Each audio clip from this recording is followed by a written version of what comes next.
So we're about a week away from Season 1 of Diablo 4, and in this video I want to talk about what you should be doing to prepare for it, as well as some information about Season 1 that Blizzard snuck out that you might have missed.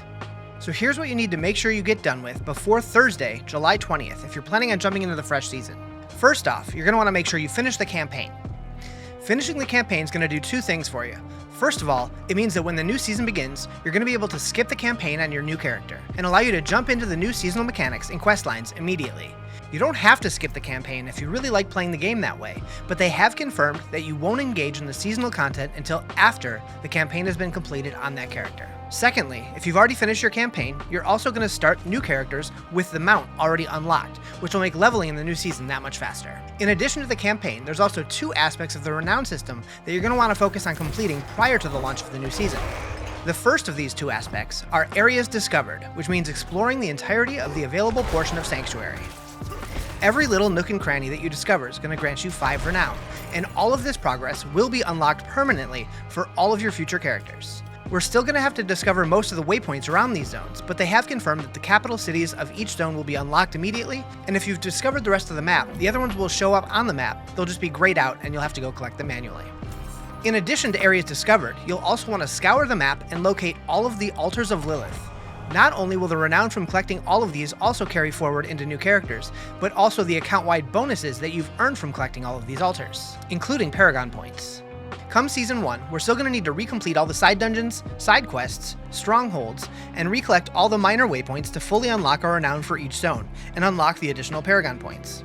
Due to a technical limitation, they did state that we'll have to log into our characters that already have this progress completed after July 18th when the patch goes live, to propagate these changes to our future characters. This is unfortunate for hardcore players who have unlocked these rewards and then died, as you're not able to log into a dead character. But in the grand scheme of things, we'll only have to do this once more, ever. If you've done all this, once you create a new seasonal character, you should find that you'll immediately have unlocked the first 2 tiers of renown for each main zone, as well as a good head start into the 3rd tier. So now that we've gone over what we need to do before Season 1, let's talk about some new things we've learned about Season 1 from a video they released on the official Diablo YouTube channel featuring content creator Dioxide. In this video, we learned a lot of new information about Season 1, not so much from what was said, but rather what they showed off in the clips included in this video. Right off the bat, we get a clip of the new boss, Varshan the Consumed. This is quickly followed up by showing a bunch of clips from the classes in Diablo 4, seemingly all using builds or uniques that are currently pretty underpowered in the base Diablo 4 game.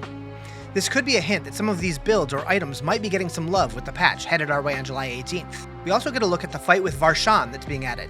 Due to the location this fight's being shown in, it looks like this might be the story version of Varshan, as it doesn't seem to be taking place within one of the malignant tunnels that are being added.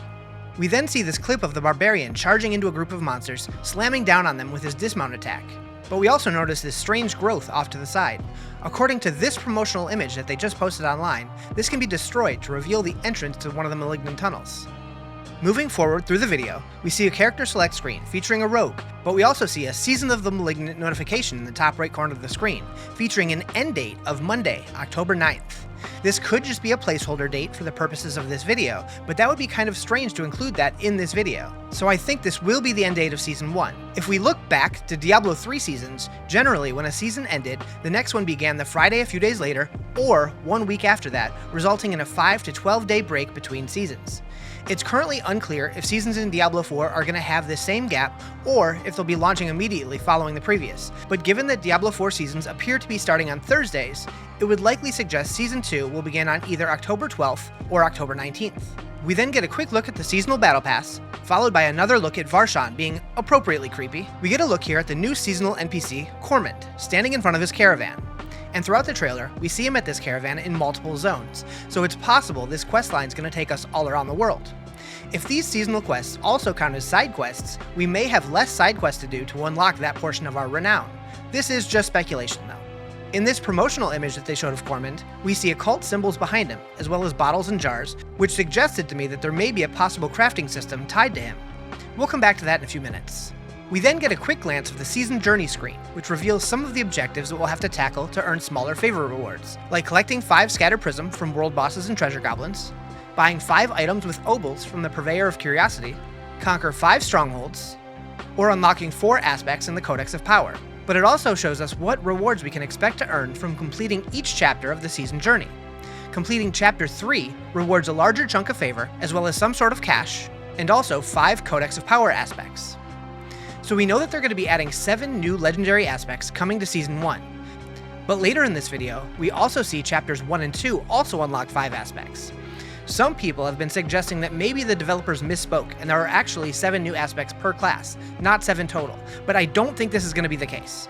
My speculation is that through the season journey, we'll only be unlocking 7 new legendary aspects, but the extra ones that we see here are powers that were previously only available as drops, and these powers are now being added as new additions to the Codex of Power, in addition to the 7 brand new ones.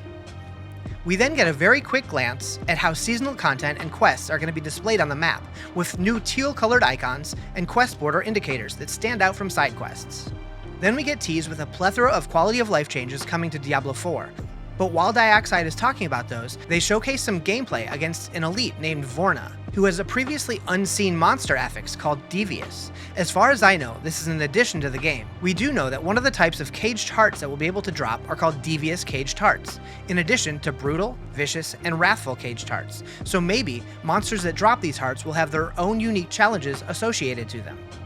They then show off a handful of new transmog appearances that we can expect to see, and then we get another look at the season's blessings, which are the different options that we're given to spend the Battle Pass currency, Smoldering Ash.